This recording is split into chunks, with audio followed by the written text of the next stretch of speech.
Welcome back, this is Scuba with more Let's Play Xenosaga Episode 3, The Story So Far. The group boarded the Merkaba to stop Dmitry Yuriev, but once inside, they found neither Dmitry nor the Omega, but only the echoing laughter of Sellers, who had stayed behind to act as a decoy. Successfully deceiving them, Yuriev attacked the Durandal.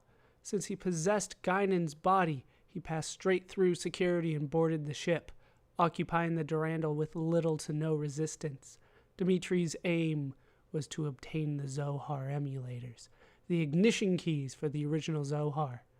Xian and the others headed for the Durandal to stop him. Current objective, stop Dmitry Yuriev. I thought that's what we were supposed to do last time, but we kind of failed at that, didn't we? Before we do officially move on, let me just double check that there is nothing new here. Indeed, there is not. I don't believe there's new items either as well. Or new ES equipment. But there is still much for us to do in terms of side quests, and we will take care of that starting right now. I'm going to head back to the cat testing grounds because there is a segment address door waiting for me there. But my spinning hand is still here. I'll meet you there.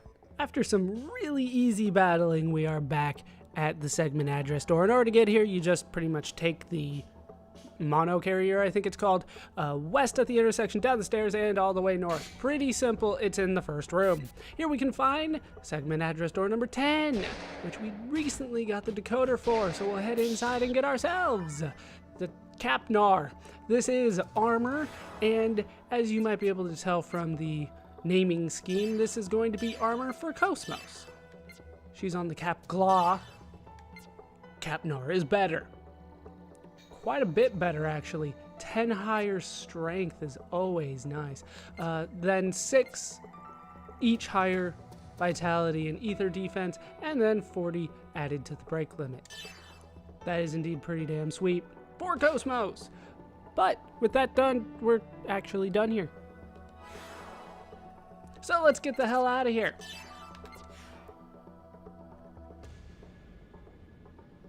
But as you might expect, there's still a little bit more for us to do. We did pick up a few decoders along the way.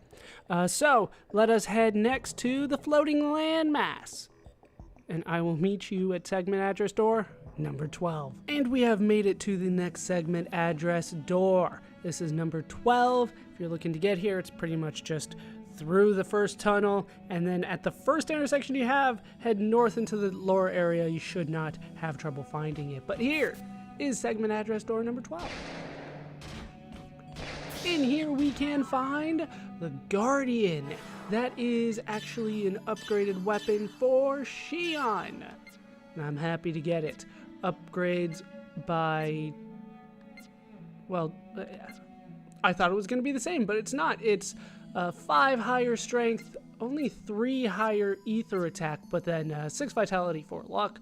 All sounds good to me. So we will equip her with the Guardian. And we will get out of here. We are done here now. Now, there is one last area that I do want to go back to. It almost pains me to say it, but we're going to go back to the Merkaba. It's not nearly as bad when everything's already open for you. It's pretty simple to get where I want to go. We actually want to get back to the room where we met Sellers. So it's pretty much straightforward, up the shaft, all the way north, and then when you get to the honeycomb room, it's northeast twice and then northwest twice. That's it. That's the whole dungeon. I'll meet you there. Back at the end of the dungeon, let's head forward. Back to the room where we met Sellers. It is a little bit of an empty journey this time. Although the enemies are back, what we're going to try to do is open up that place down there so that our ESs can go somewhere new. Even though we've already completed the dungeon, we still have more unlocking to do. As you can see, there are some chests down there. I don't have access to them for the time being. I need to make my way all the way around here. This is the room where we confronted Sellers? It's kind of hard to say exactly what we did, where he talked to us for a little bit and then we left. Kind of in disgrace. Oh no, this whole dungeon kind of seemed like a plot device to me. Plot device to get us off the Durandal so that we would have to go back to it eventually. But what we want to do is press the switch here.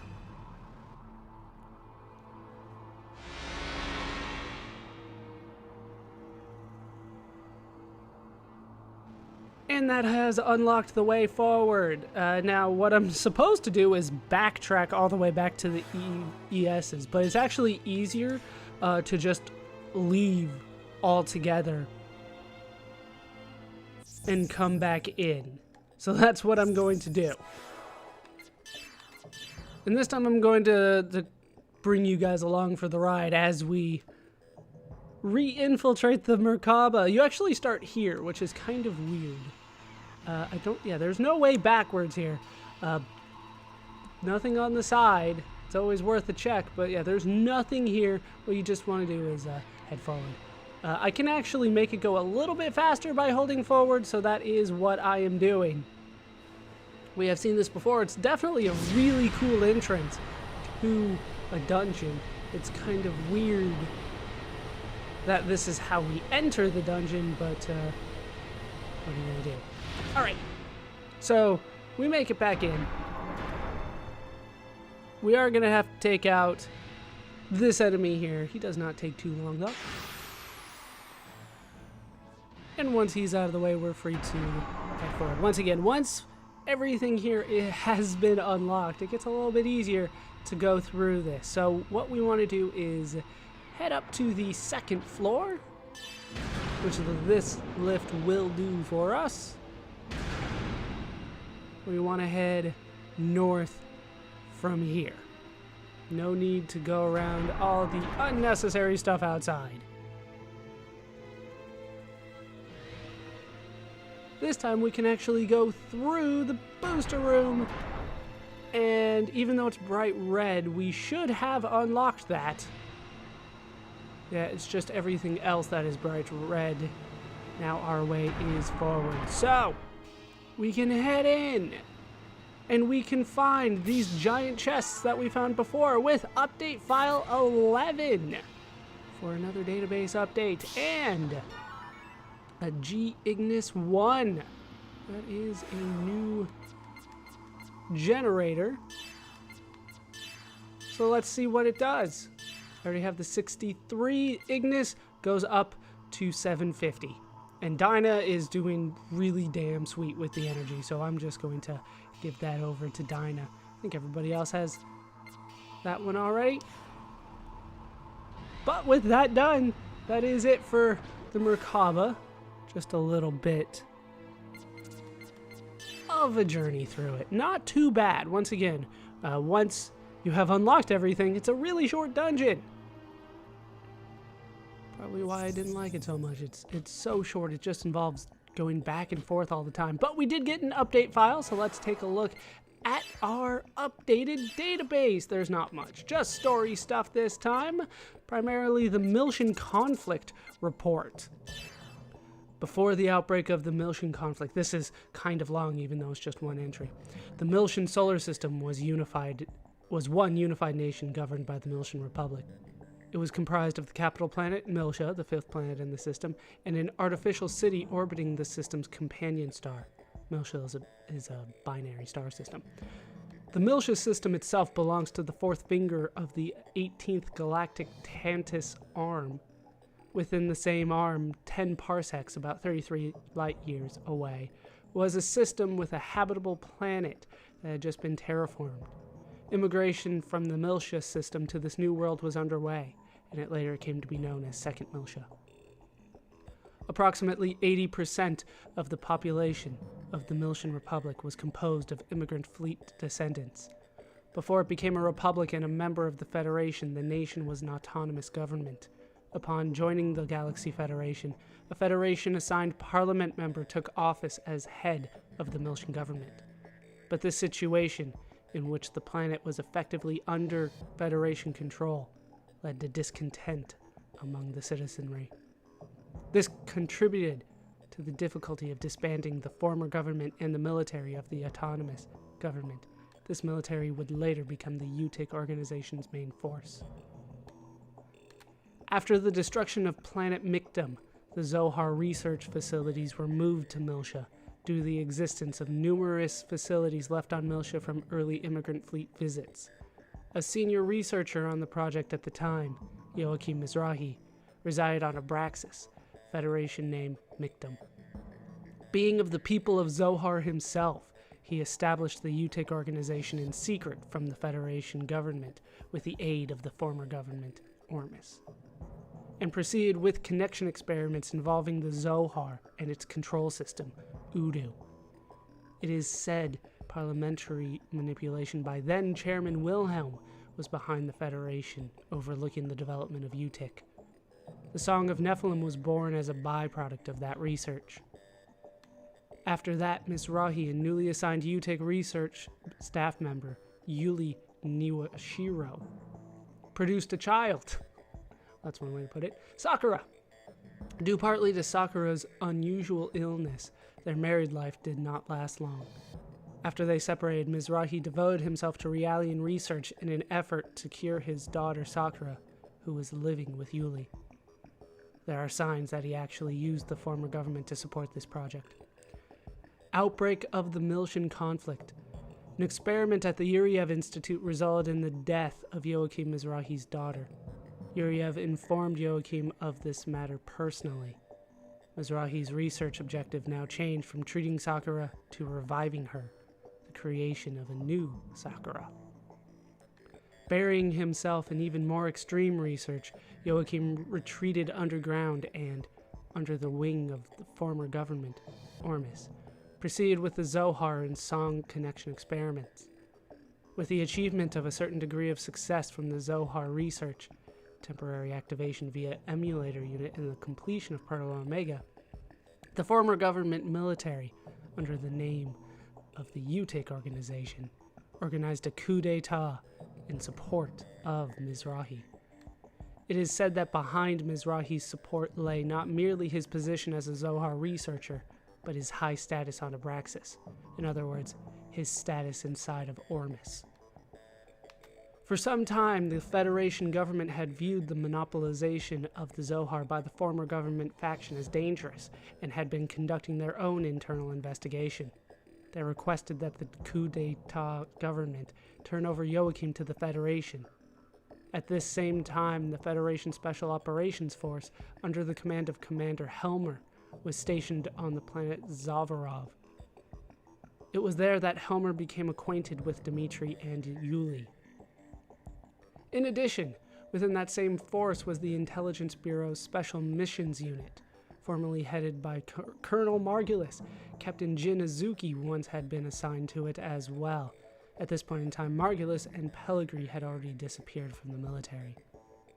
Eventually, due to the Milshan Republic's refusal to turn over Joachim, the Galaxy Federation declared war.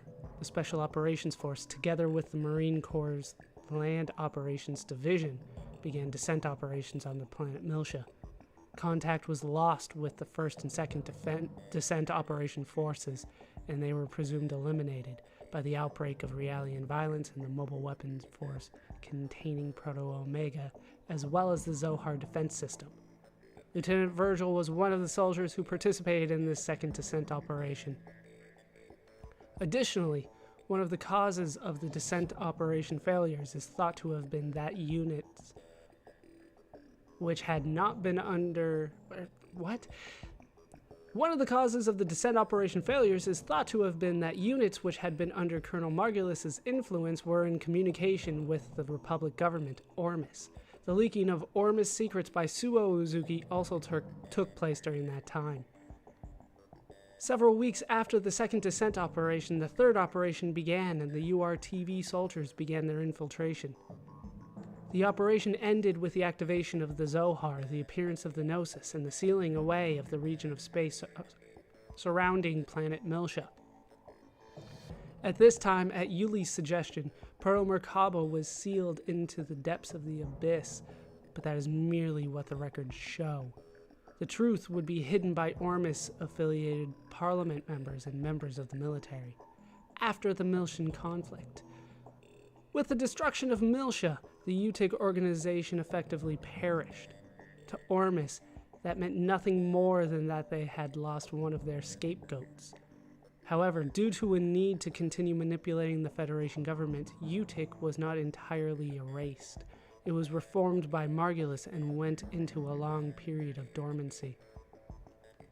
The citizens who evacuated the planet Miltia immigrated to Second Miltia, and in place of the defeated Miltian Republic was born the Miltian Autonomous State. Lieutenant General Helmer of the Federation military became Miltia's parliamentary representative, and with that, Helmer retired from military service. Dmitri had died during the Miltian conflict, but the post-war proceedings were largely directed by the Salvatore faction, and the Kukai Foundation was established as an enforcement organization. While feeling a need to defend against Ormus, Helmer nevertheless wanted to keep his distance from Salvatore and kept his link to guiding Kukai a secret. Learning from the failures of the Republic, Ormus assigned all of their illegal activities to the UTIC organization and concentrated on legal activities, manipulating the parliament, which I guess is legal, centered around Sergius. So, that is the report on the Miltian conflict. I'm not sure it made everything a lot clearer for us, but it's nice that they tried, I guess. But with that done, that's it for the side quests for the time being.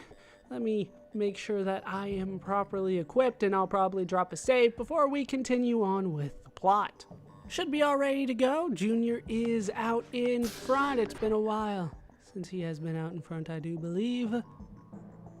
We are ready to progress. Like I said before, the last dungeon seemingly was a way for us to get off the Durandal. Now, there's no response from the Durandal at all. But I have faith. I know Shelly and Mary are still okay. It's just not right. They were so kind to us, and now our Durandal has come to this. Yes, the nicer you are, the more likely you are to live. As opposed to Game of Thrones, I assume. Damn, the little master's old man doesn't show any mercy, does he? I'm right here. The little master should have been on the Durandal. Well, could have been on the Durandal. Should have as well. But no, we had to go to the Merkaba for things. Or was he trying to kill him too? Either way, that guy's messed up. Yeah, I guess the father didn't consider Junior's existence as part of a necessary plan. What's up? Are you ready to go? Indeed I am. All right, let's get moving. Off we go, back to the Durandal. All right, we're gonna show them what happens to people who touch the Durandal. Touch? They took over.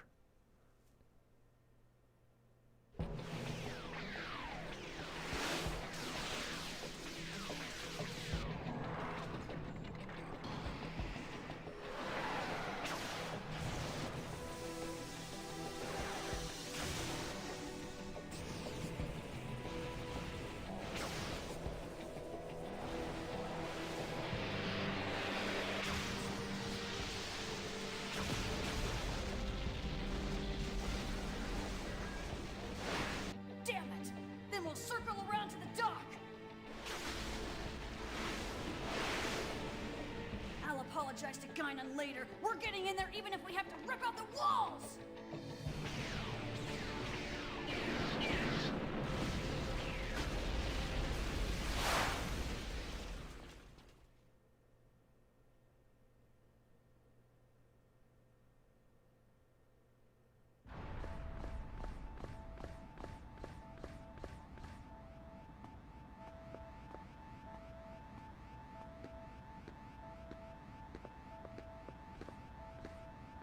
Oh no.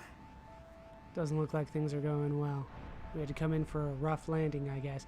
I'm kind of surprised that we had to circle around to the docks. Wasn't that our primary intention? No. They're all... Junior, they're all... Junior. Sorry, but don't say anything to me right now. I'm not cool-headed enough to keep calm after seeing something like this. I know, this time even I'm going to get emotional. What? That goes against your programming. I can't stay quiet after what they've done. Yeah. First, we'll rescue the survivors. Let's go!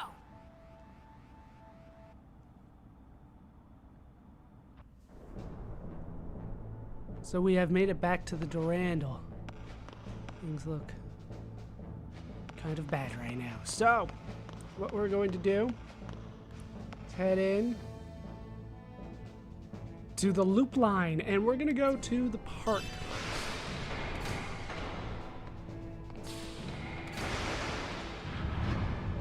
Primarily because it doesn't actually have what we want to find. Except for side things, and side things are always important, so to the park we go. I have seemingly upgraded the Durandal quite a bit between games. Looks a lot nicer than I remember, but looks like the same death followed us everywhere. Out of my way! We do have new enemies here, though, don't we? These are new numbers, the AG02 and the VX9000. I do believe those are new, and as you can see, I was right. The boost upgrading items do indeed stack. So, we will just go for... we should try to break, shouldn't we? We should try to break these guys. Oh, already up to max. I like that.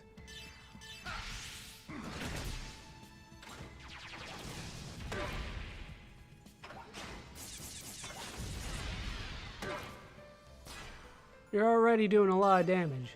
You guys are indeed new, aren't you? Do you have anything that's, not really. Just locked and ready. I don't miss.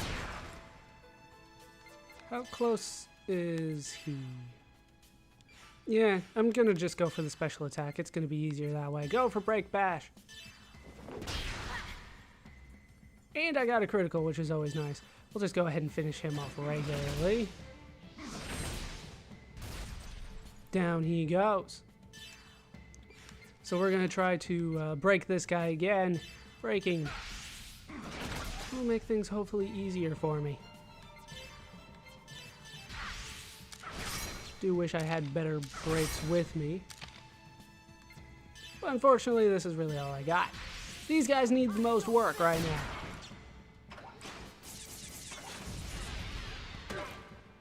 How the hell do you radiate heat that precisely? I don't miss. And we got the break. We're gonna need to do a little bit of damage before we start considering trying to finish him off here. Hey, Ziggy's always good for a little bit of damage. Looks like I'm gonna get the opportunity to try to finish him off with Junior here. We haven't seen his in a while. Go Requiem. Go back to your own world. He didn't do it. You dick. Do you see that sliver of health? That was all I asked. Good job. That was all I asked, Junior. You couldn't do it. Might not be the best showcase of you, but that might also be why I don't have you in the party too often.